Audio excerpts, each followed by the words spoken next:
Paz do Senhor a todos. E vamos começar então nossa ministração de hoje. Vamos começar com uma oração.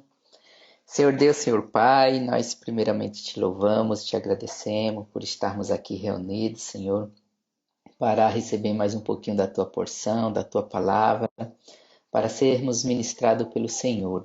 Glória a Deus por isso, meu Deus. Sabemos que essa é uma rica oportunidade que o Senhor concede a cada um de nós. Eu te peço, meu Deus, que o Senhor derrame aqui a tua unção e graça sobre a minha vida como ministrante dessa palavra. Que o Senhor também venha preparar o meu coração. Que o Senhor também venha preparar o coração de cada jovem que está aqui nos assistindo.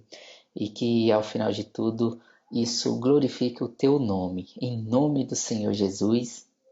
Amém. Bom, amados, vamos iniciar agora mais um trimestre.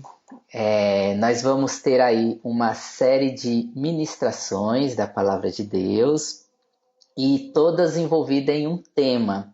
Nós vamos falar aqui sobre a volta de Jesus, né? Na verdade, o tema aqui está escrito assim, ó: Jesus Cristo voltará. Você crê nisso? Você crê que Jesus Cristo voltará?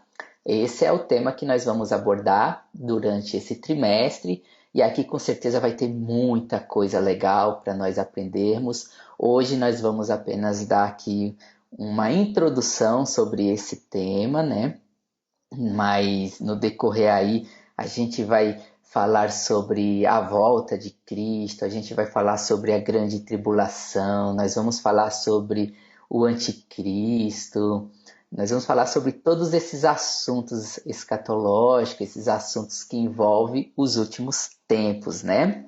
Nós temos um tema nesse dia de hoje, né? Como eu falei, é um tema de introdução, nós não vamos aqui adentrar especificamente nos temas, nós vamos deixar isso guardadinho para as próximas ministrações, mas hoje nós vamos falar sobre a doutrina das últimas coisas. Esse é o tema da nossa ministração de hoje, a doutrina das últimas coisas. E aí, como sempre, eu gosto de lançar uma perguntinha. Uma perguntinha para você aí fazer a sua reflexão e responder. Na medida que você vai respondendo, a gente vai conversando aí a respeito. E a pergunta que eu quero lançar aqui é essa: por que nós devemos estudar a doutrina das últimas coisas? Qual que é essa razão que justifica aí cada um de nós ter que estudar, ter que entender sobre a doutrina das últimas coisas?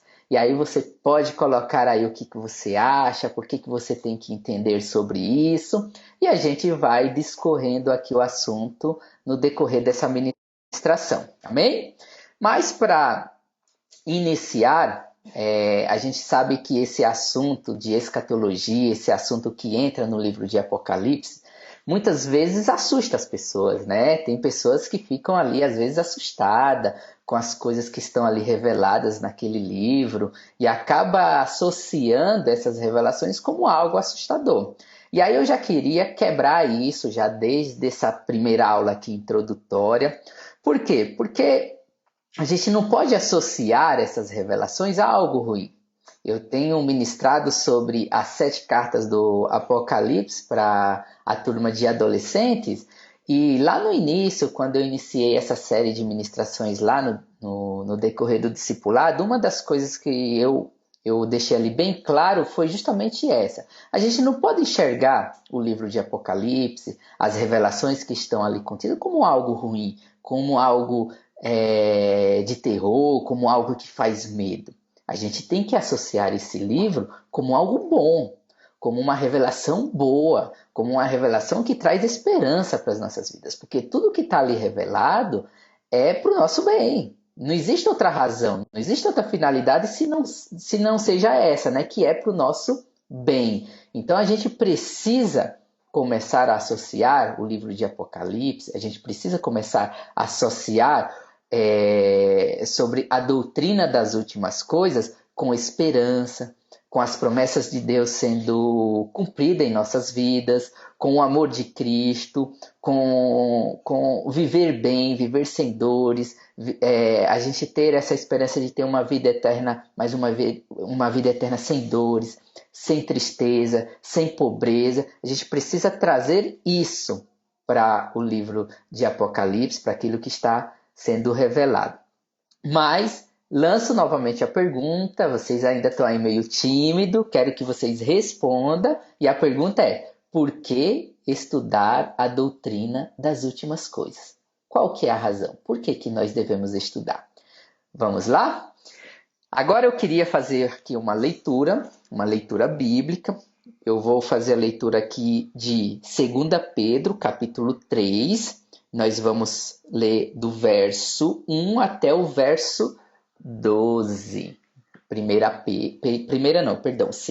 Pedro, capítulo 3, do verso 1 ao verso 12, que diz assim, ó: Amados, escrevo-vos agora esta segunda carta, em ambas as quais desperto com exortação o vosso ânimo sincero, para que vos lembreis das palavras que primeiramente foram ditas pelos santos profetas e do mandamento do Senhor e Salvador mediante os vossos apóstolos.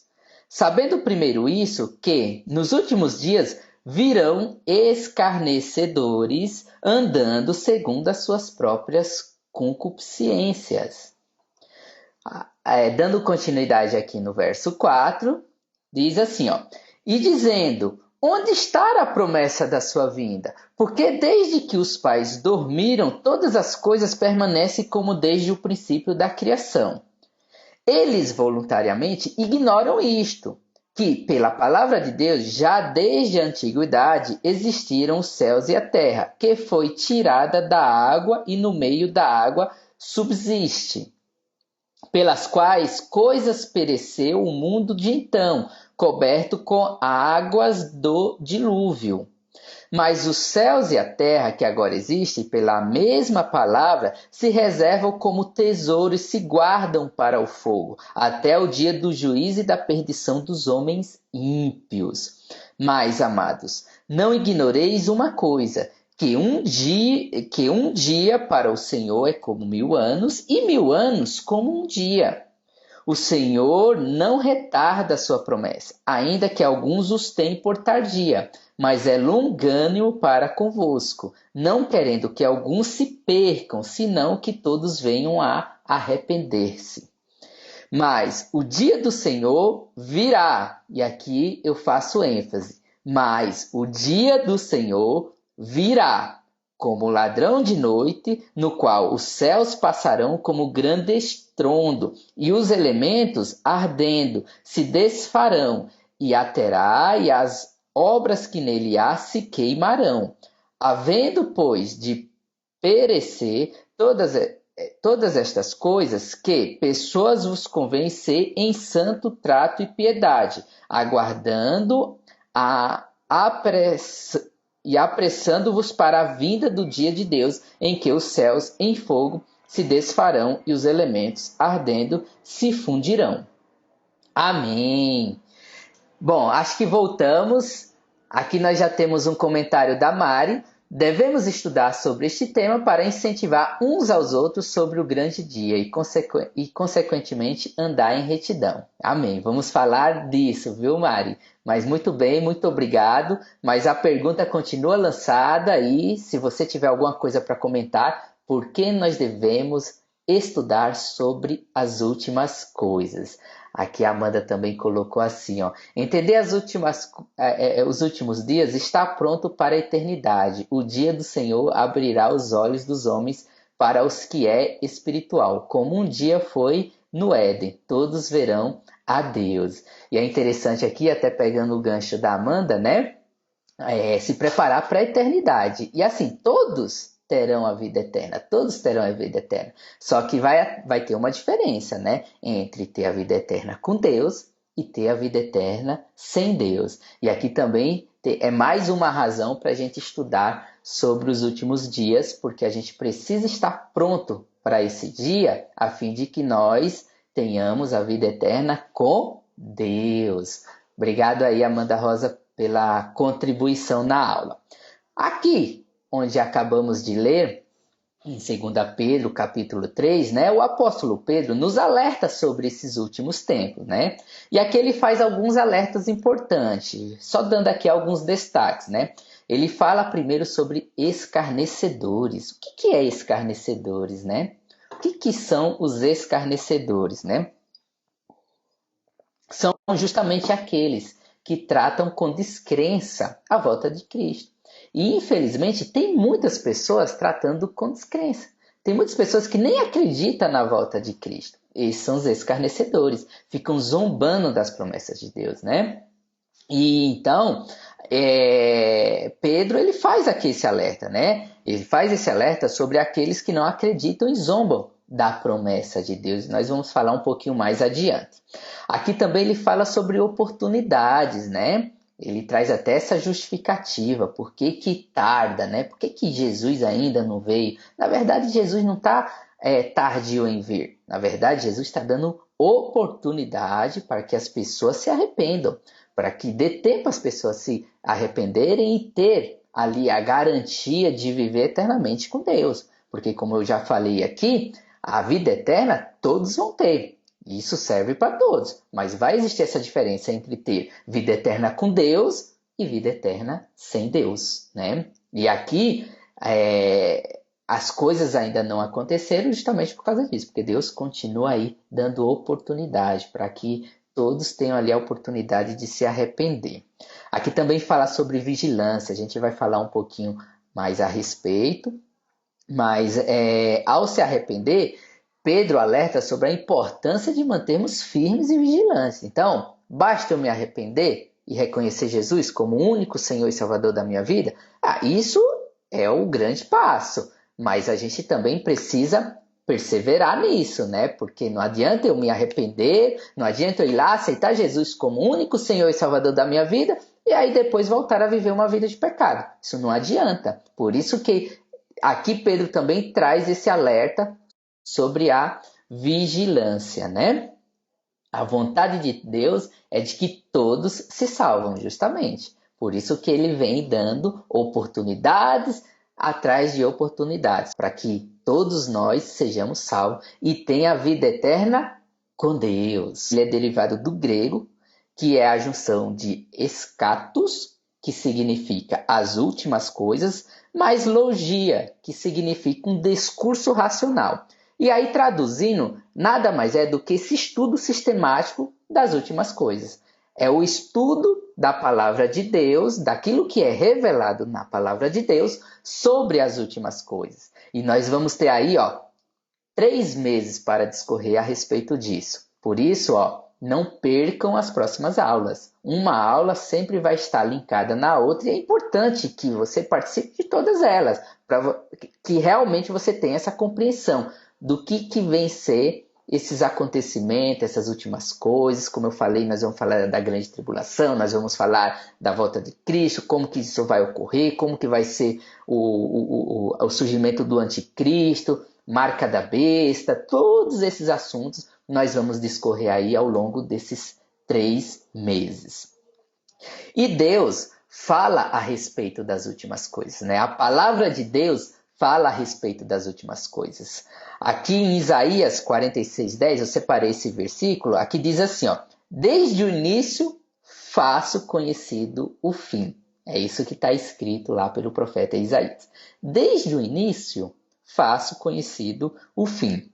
Desde os tempos remotos, o que ainda virá. Então Deus já deixou registrado na palavra dele, desde o início, o que aconteceria no fim. Aqui, voltando um pouquinho, é um tema que a gente tem tratado no discipulado dos adolescentes, né? E lá na parte introdutória, eu discorri com eles sobre aquilo que está escrito lá em Gênesis, capítulo 3, verso 15. Lá no início de tudo, lá no iniciozinho, onde muita coisa ali aconteceu. E ali fala que, assim, fazendo aqui menção do versículo, né? Porém, inimizade entre você e a mulher, entre a sua descendência e a descendência dela. Este lhe ferirá a cabeça e você lhe ferirá o calcanhar. Então, Quando a gente pega a história lá desde o início, quando Adão e Eva pecou, né? Então aí o pecado, o que aconteceu, né? O pecado entrou no mundo, né? Isso foi o que aconteceu, foi uma consequência do pecado, que o pecado entrou no mundo.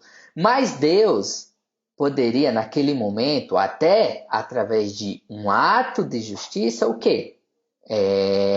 Operar a justiça sobre Adão e Eva que cometeram o pecado. E qual que é o salário do pecado? É a morte.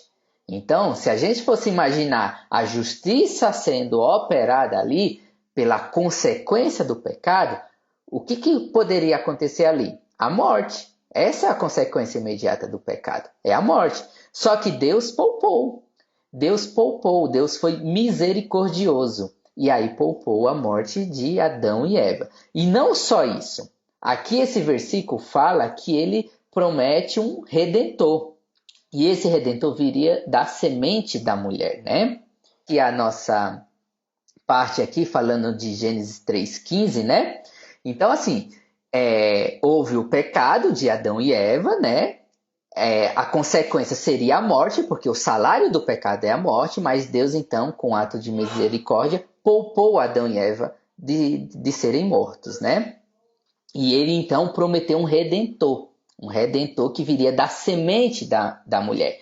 Um claro sinal ali da vinda de Jesus Cristo, que sofreria essa morte que era para Adão e Eva, essa morte que era consequência do pecado. Quem sofreu ela? Foi o próprio Senhor Jesus Cristo na cruz do Calvário, certo? Aqui fala também sobre Satanás na figura de uma serpente, né? E aí traz Satanás como algo rebelde, mentiroso, o enganador, aquele que enganou Adão e Eva e fez eles cometerem o pecado. Olha quanta informação dentro dessa revelação lá no início, né? E aí, dessa descendência viria Jesus para pagar os pecados, mas aqui também fala que Jesus ele venceria Satanás. Ou seja, vou até me corrigir aqui. Aqui fala que Jesus vai vencer Satanás. Fala que Jesus vai ser vencedor sobre Satanás, né? A própria palavra de Deus fala que ele já venceu o mundo. Então já está registrado e já está afirmado na palavra de Deus que Jesus já venceu Satanás. E aí, aqui aponta justamente para essa volta de Cristo, né? A segunda vinda de Cristo. O momento em que ele vai vir e vai ferir na cabeça, sobre a cabeça de Satanás. E vai ser o vencedor. E tudo isso é construído para quê? Para todos nós. Para que nós tenhamos essa vida eterna.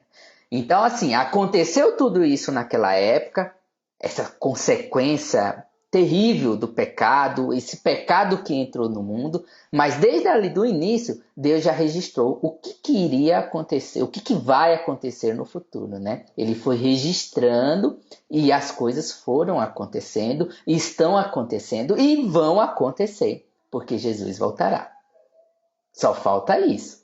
De tudo que foi registrado lá no início, agora só está faltando isso, e nós estamos sobre essa iminência. Bem, então aqui a palavra de Deus já deixa tudo muito claro. Já deixa tudo muito registrado a respeito dessas últimas coisas. Agora, nós fizemos aqui uma pergunta lá no início da aula. E a pergunta é, por que estudar a doutrina das últimas coisas? Nós tivemos aí considerações muito importantes para justificar a importância que é estudar essas últimas coisas. E, amados, volta aqui a te motivar. Assiste todas as aulas, assiste todas as ministrações que vão ter durante esses 3 meses. Porque são temas assim valiosos, é muito importante.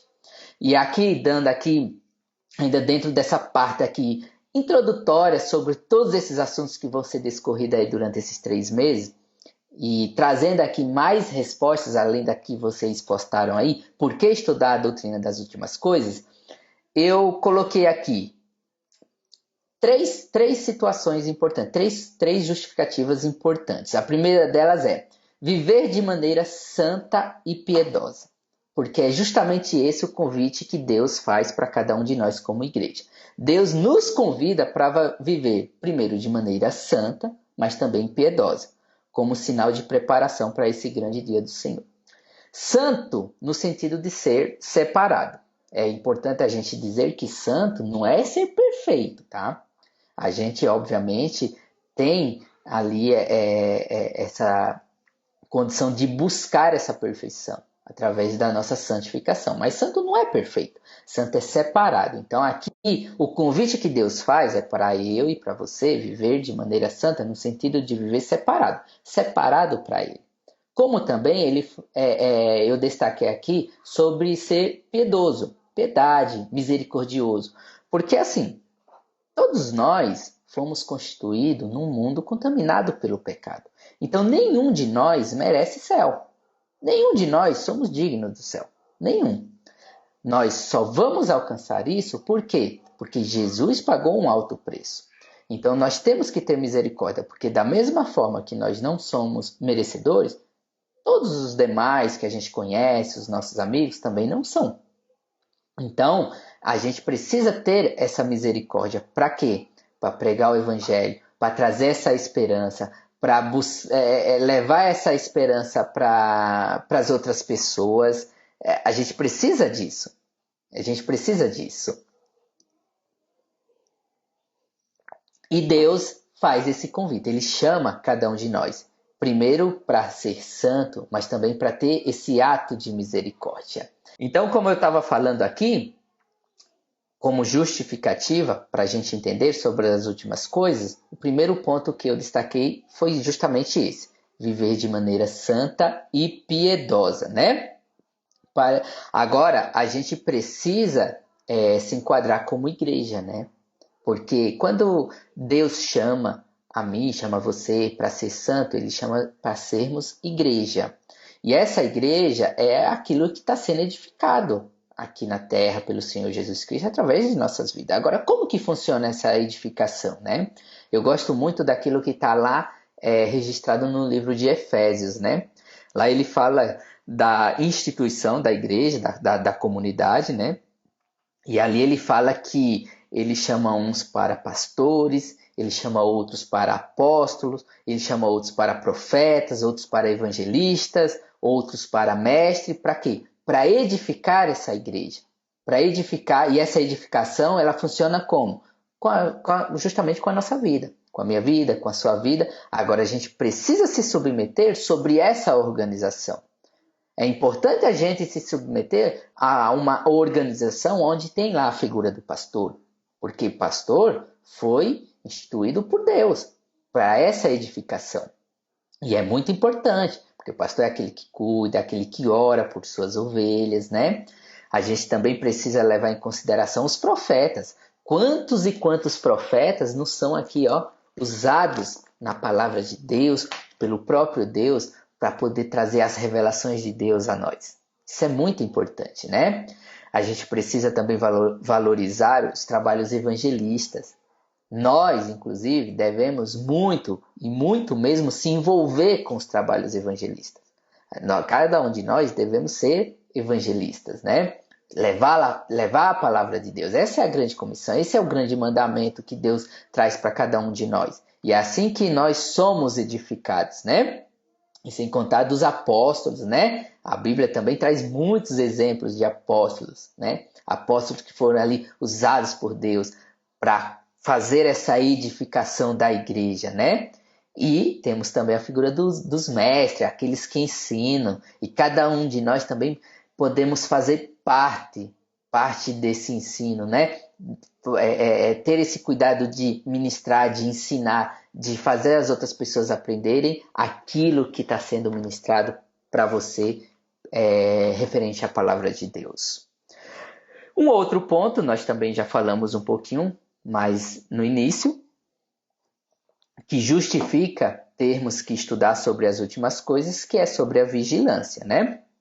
A palavra de Deus fala que nós devemos vigiar e orar, para que não entramos em tentação. Isso está lá em Mateus 26, 41, né? Então, tão importante como orar também é vigiar, né? Ou seja, vigiar é algo muito importante. É um mandamento. Aqui é algo que a palavra de Deus traz de forma imperativa. Deus está falando, vigia. Sabe aqueles quando os avós falam assim, vigia, menino. Então, Deus está fazendo isso com cada um de nós, né? Vigia. Temos que vigiar. E por que temos que vigiar? Para não cair em abismos. A gente vive num mundo cheio de pecado, num mundo contaminado por pecado, num mundo contaminado por abismos. São vários abismos, né? E como a própria palavra de Deus registra, um abismo sempre vai chamando o outro. Então a gente precisa ter muito cuidado, andar sempre em vigilância para não cair nesses abismos, né? O mundo está cheio de abismos. E esses abismos têm nome, tá? Esses abismos, eles têm nome e sobrenome. Esses abismos podem ser uma programação de TV. E aqui eu estou falando para um grupo de jovens, né? A gente tem que ter cuidado com aquilo que estamos sendo alimentados na TV. A gente não tem conseguido aí encontrar muita programação sadia, né? E isso pode ser abismos que são lançados. Quantas e quantas pessoas não estão envolvidas com séries de Netflix onde as pessoas começam a idolatrar Lúcifer, onde as pessoas começam a idolatrar Satanás, achar que Satanás é bonzinho, achar que o ladrão é bonzinho. Então a gente tem que ter cuidado com esses abismos, né? A internet, quantos e quantos abismos não existem dentro da internet? Então a gente precisa ser vigilante, porque um abismo vai chamando o outro. Tem que ter cuidado das páginas que a gente acessa. Tem que ter cuidado com os grupos de WhatsApp que fazemos parte. Será que o que está sendo compartilhado nesse grupo está edificando a igreja? Nós falamos aqui de edificação. E nós falamos aqui que devemos estar envolvidos nessa edificação. Será que os grupos de WhatsApp que estamos fazendo parte traz alguma contribuição para a edificação? Isso aqui são perguntas que nós devemos fazer para nós mesmos. Para a gente tomar posições, né? E é a posição maior que está aqui vigia, tem que vigiar, né? Os entretenimentos de jovens. A gente vai aí na rua e vê como que os jovens curtem hoje a sua vida, é lamentável. São abismos, são abismos. Então, existem muitas coisas, né? E principalmente essas que dão muito ibope, vigia. Quando uma coisa está muito ibope, vigia. Essa é a palavra de ordem dada aqui por essa ministração aqui sobre as últimas coisas, né? E Pedro traz esse alerta. Ele pede para nós sermos vigilantes, para a gente não cair nesse abismo, né? Por isso que é importante estudar as últimas coisas, né? Outra coisa importante aqui é vigiar contra a descrença, a não crença, né? O não crer. Você acredita que tem muita gente deixando de ser crente? É uma coisa assim que, sabe, é uma verdadeira apostasia, né? Mas existem muitas pessoas que, infelizmente, estão deixando de ser crente, certo? Por isso a gente precisa vigiar, né? Vê se vigia. E se hoje fosse o último dia, como diz a música, eita! Muitas pessoas, infelizmente, têm deixado de ser crente. Muitas pessoas têm abandonado a fé, muitas pessoas têm deixado de frequentar a igreja. E a palavra de Deus pede para a gente vigiar. Em 2 Pedro, aqui nós fizemos a leitura no início, mas vou repetir o verso 3 e o 4, que diz assim, sabendo primeiro isso, que nos últimos dias virão escarnecedores, andando segundo as suas próprias concupiscências. Olha o que a palavra de Deus diz. Aqui é um claro sinal de que a palavra não é falha, né? Porque é exatamente o que está acontecendo nos tempos de hoje. As pessoas não estão valorizando as coisas de Deus. Estão tratando como se fossem coisas banais. E isso é perigoso. E dizendo, onde está a promessa da sua vinda? As pessoas ficam fazendo esses questionamentos. E aí, Jesus não vai voltar? Jesus não vai voltar? As pessoas fazem esse questionamento, né? Vigiar para estar apto a ser arrebatado pelo Senhor Jesus Cristo. Essa, assim, é a parte fundamental, né? O verso 9 e 10 diz assim, o Senhor não retarda sua promessa, ainda que alguns os tenham por tardia, mas é longânimo para convosco, não querendo que alguns se percam, senão que todos venham a arrepender-se. Então, Jesus está dando oportunidade para que todos se arrependam. Agora dá uma lida no verso 10, que diz assim, ó, mas o dia do Senhor virá. É isso que está registrado aqui, ó. Mas o dia do Senhor virá como ladrão de noite, no qual os céus passarão como grande estrondo, e os elementos, ardendo, se desfarão, e a terra e as obras que nele há se queimarão. Então a gente precisa ser vigilante para quando chegar esse dia, estarmos ali prontos, aptos para sermos arrebatados e viver eternamente com Deus. E isso vai acontecer, amados, porque está registrado. Da mesma forma que Deus falou lá atrás sobre o dilúvio, muita gente zombaram, não acreditaram e o dilúvio aconteceu. E infelizmente muitas pessoas pereceram. Então, é o alerta que Pedro traz aqui, né? E uma última justificativa aqui para a gente finalizar é sobre a esperança, né? A volta de Jesus é a nossa grande esperança. É isso que dá sentido à nossa vida, né? A vida eterna, onde ele promete um futuro glorioso para cada um de nós. Por isso que eu gosto de associar a escatologia, por isso que eu gosto de associar o livro de Apocalipse como algo bom, porque ele promete aqui um futuro glorioso para mim e para você. Essa é a promessa de Deus, essa é a vontade de Deus. Que cada um de nós tenha um futuro glorioso, né? Agora é como eu falei, vida eterna todos vão ter. Agora existe vida eterna com Deus e vida eterna sem Deus. E aí é importante a gente ter essa posição bem definida, né? A posição de estarmos com Deus, de estarmos preparados. Por isso que vem os alertas. Vigia, esteja pronto, esteja envolvido, esteja sendo edificado como igreja. Para quando esse dia chegar, a gente ter essa garantia aqui da vida eterna com Deus. E por falar de esperança, aqui também vale algumas considerações para a gente finalizar. Primeiro, sobre o retorno iminente. As pessoas pensam que vão demorar, mas não vai não, viu? Já está próximo. Eu não vou adentrar aqui especificamente nos assuntos, porque a gente vai ter muita matéria para discorrer a respeito disso, mas uma coisa eu já te garanto, está próximo. O retorno ele é iminente. Ele está aí, ó, às portas para chegar. E temos que nos alegrar com essa esperança, né? A esperança do retorno do Senhor Jesus Cristo. Nós temos que sermos assim alegres, felizes, porque esse dia vai chegar, né? Isso não é motivo para ficarmos tristes, isso não é motivo para ficarmos com medo, isso é motivo para ficarmos felizes, porque o futuro ele é glorioso. Ele é glorioso. A gente, assim, fica difícil até de expressar o quão bom vai ser viver eternamente com Deus. Outra coisa importante é sobre essa expectativa. Nós, cada um de nós, temos que ter expectativa. A expectativa que a qualquer momento a trombeta vai tocar, que a qualquer momento seremos arrebatados. Nós temos que ter essa expectativa. Você não tem essa expectativa?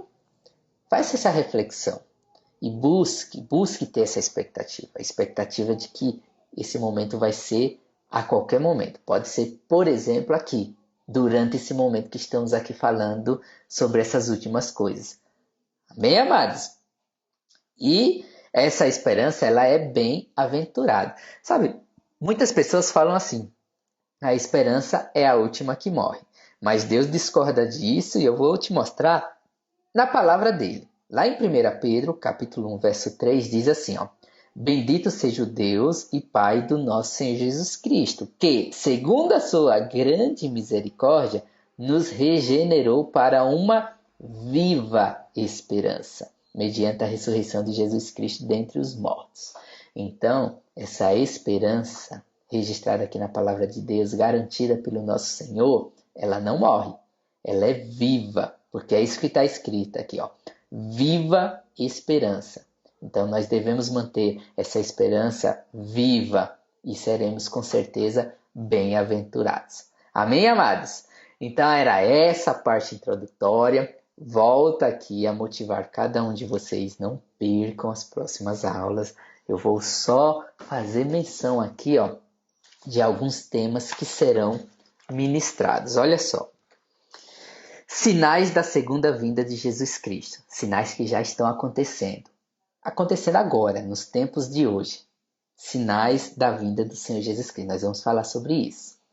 Vou dizer aqui mais algumas ministrações. Arrebatamento da igreja. Como que será o arrebatamento, hein? Como será? Será assim, puf, do nada?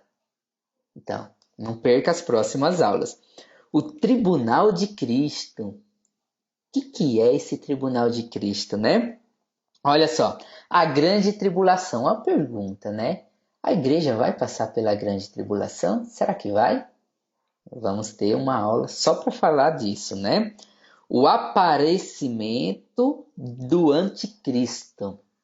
Será que o que é a marca da besta, né? Será que é um chip? Olha só, quanta coisa legal vai ser ministrada. O destino final dos mortos. O que vai ser o destino das pessoas que já morreram? Como que isso vai acontecer? O que vai acontecer com aquelas pessoas que já morreram? Como que vai ser? Então, ó, não percam, porque ó, eu só falei aqui algumas coisinhas que serão aí ministradas, mas assim, tem muito mais. Então, fica aqui a motivação para você não perder. Pega porque elas são bem linkadas. É um livro assim cheio de revelações, mas assim, se você perde uma aula, acaba tendo dificuldade para compreender a outra. Então, fica aqui essa motivação. Não deixam de assistir às próximas ministrações. Amém, amados?